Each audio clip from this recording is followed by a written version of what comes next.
Okay, dumako na po tayo dito. Dito na po tayo sa tutubi lang. Babaliw eh. Ang hirap nito, magre-react tayo sa baliw. Paano ba to? Aray ko. Sige, ang dami kasi nagre-request nito eh. React ko daw to eh. Magre-react na naman tayo sa baliw. Sige. Save ng pera dyan.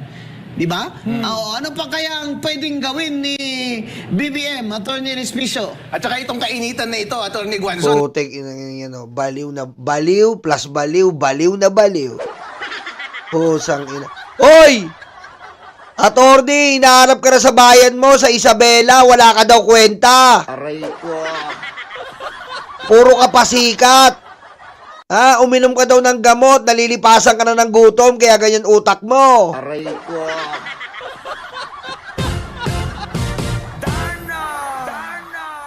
Nasa natural habitat namin yan eh. Mahilig kami magpawis at magpaaraw, kaya ang itim-itim naming lahat. Pero more than any economic policy, ang hinihintay namin kay BBM ay yung moral leadership. Ayos no, ano talaga eh. Tignan nyo po tignan nyo halata po may binabasa.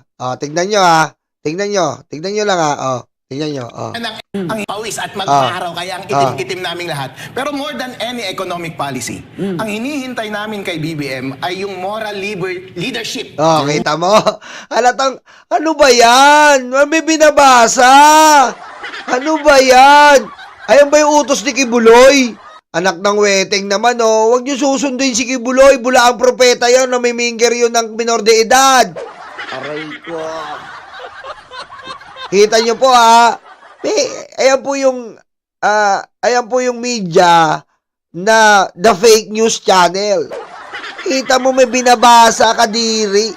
Sa Bengador po hindi ganyan, dire-diretso po, walang binabasa. Wala pong coupon ban, wala pong Aray ko. kadiri.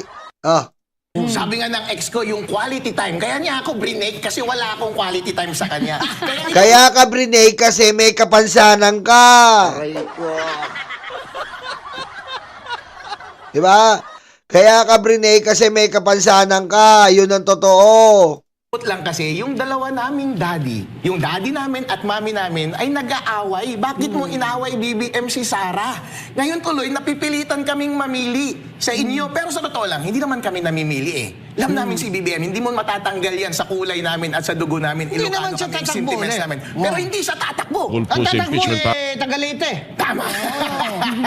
Pero hindi ibig sabihin na kapag inaaway niya yung nanay namin, ay magagalit dapat kami sa nanay namin, hindi. Love namin si Sara. Kung ang pinupush niya ay yung pinsan niya na hindi naman Ilocano, na hindi naman maitim, na hindi naman namin kakulay, na wala naman kaming affinity. Feeling niya itong baliw na tong attorney na to, nire-represent niya lahat ng Ilocano. Lakas ng tama, no? Lakas din ng tama, no? Sentimiento. At hindi rin waray, hindi rin marunong yan magwaray. Hindi rin namin kilala yan eh. Sino ba yan? Sabi nila buhaya eh, pero mas mukhang baboy. Pero hindi yan kilala doon sa norte. Kaya hindi yan iboboto. BBM, nagsasayang ka lang ng oras mo sa pagpropromote sa kanya at paninira sa kanyang potensyal na kalaban. Imbes ang ginawa mo sana. Ito mo, pinapalabas na naman nila dyan, matalakay lang natin pinapalabas na naman nila magpapresidente si Martin. Sino ba unang nag-declare? Aray ko. Diba? Sino po ba unang nag-declare na si tatakbo na presidente na makapalang muka? Si Sara. Sira siya ng sira si Martin Romualdez kasi magpe-presidente. Sino unang nag-declare? Aray ko. Kita mo? Yan ang sinasabi ko sa'yo. Suneo, ang ingay ng bunganga mo. Amoy tae ka ba? Aray ko. Pag ako nabisit sa'yo, Suneo, bibigyan kita ng maiwagang inidoro. Aray ko.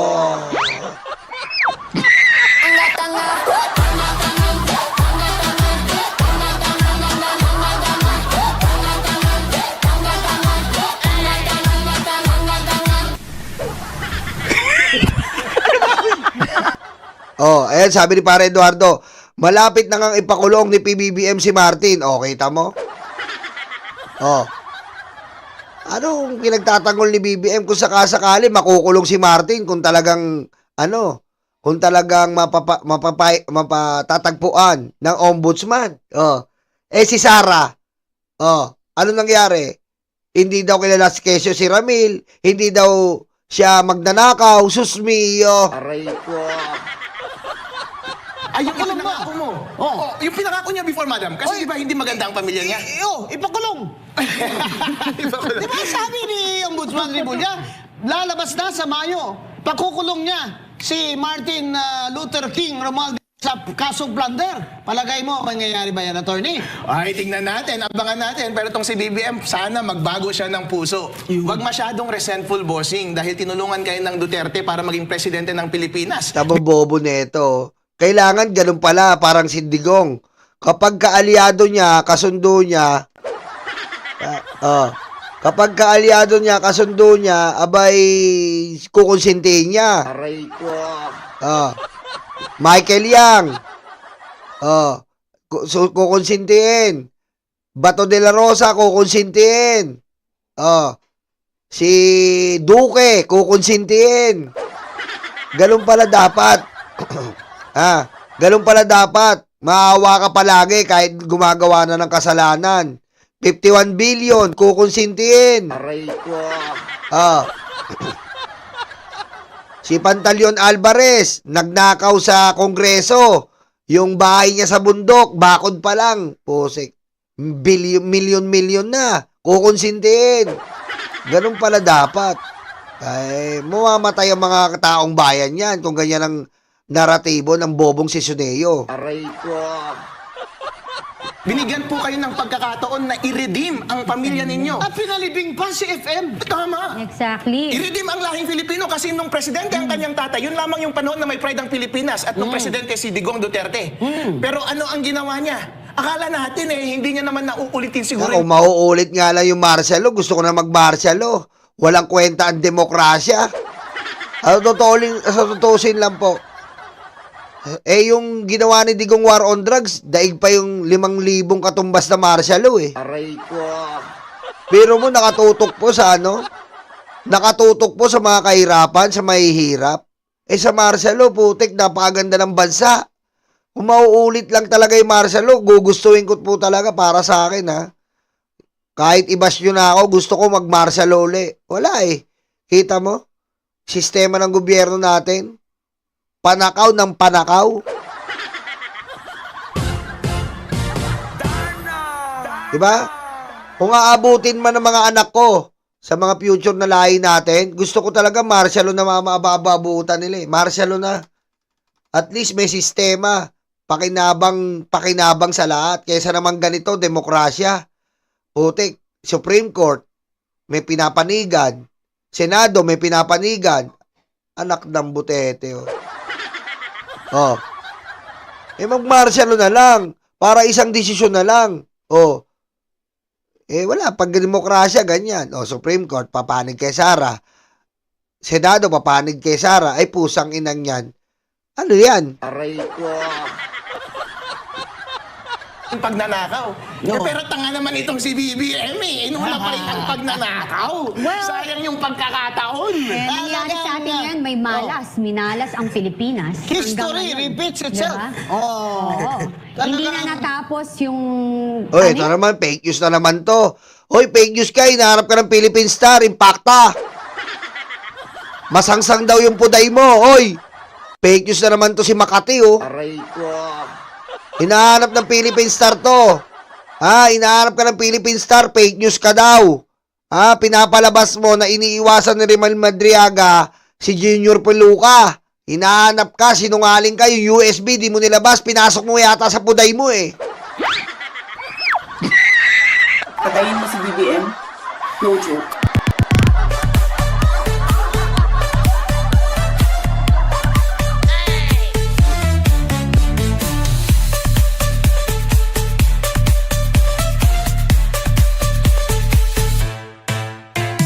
Nasaan nga pala yung USB? Pinasok mo ba sa puday mo? Nga pala, bago tayo magkalimutan, hayop ka, Makati ka, asa yung USB, nasa puday mo ba? Aray ko. Ha? Nakakala mo, nakakalimutan namin ha. Kahit nasa puday mo yan, nakasya 2 kamao. Kailangan mo ilabas sa USB, Makati. Ha? Kailangan mo ilabas yan. Nasa na ang USB? Ha? Ilabas mo sa puday mong malansa.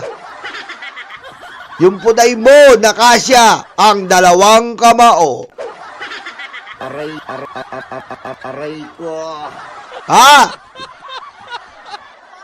Hindi mo pa nilalabas. Anong petsa na? Matatanggal na si Sarah, wala pa rin. Diba? Kala nito nakakalimutan natin tong USB niya eh. Hindi po. Yan ha. Eto na. Ano sabi ng philstar.com? Dito lang tayo sa totoo. Anong sabi? Ito, i-download natin. Ang sabi po dito ay fake news. Hindi umalis dahil kay Marcoleta. Mali ang nagsasabing umalis si Ramil Madriaga, ang self-proclaimed bagman ni Vice President Sara Duterte dahil nagsalita na raw si Sagip Party List Paulo Marcoleta. Ayan po Philippine Star po yan. Philippine Star, legit. Fake news, posang ina.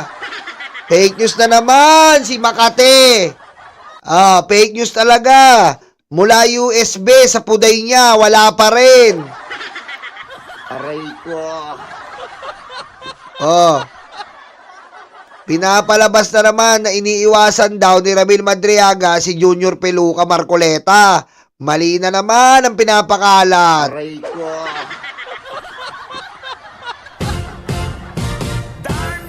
Putik no. Ang programa mo sa totoo lang tapos sinungaling yung host. Galing no. Makakita, programa mo sa totoo lang tapos yung host sinungaling. Ay pusang ina. Aray ko. Diba maganda sa inyo sa tanga lang.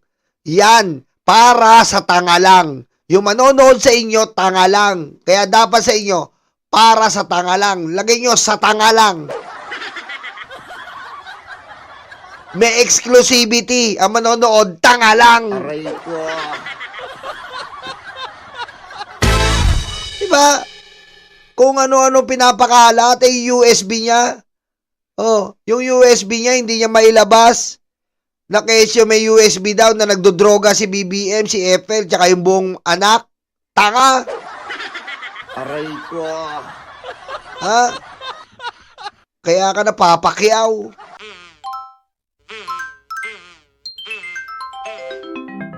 Kukulango.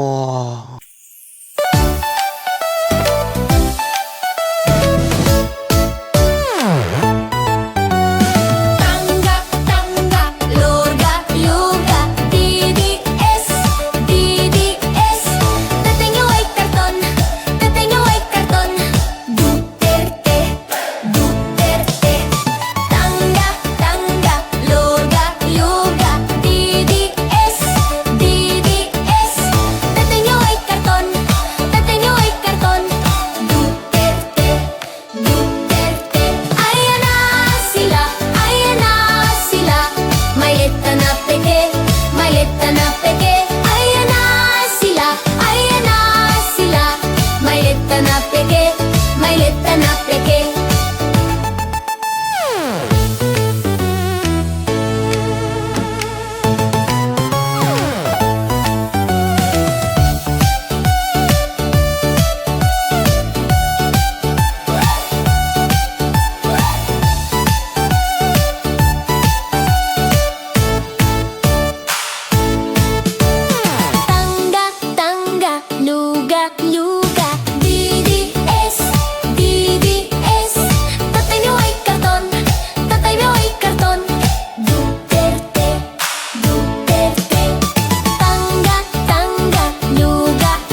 Mga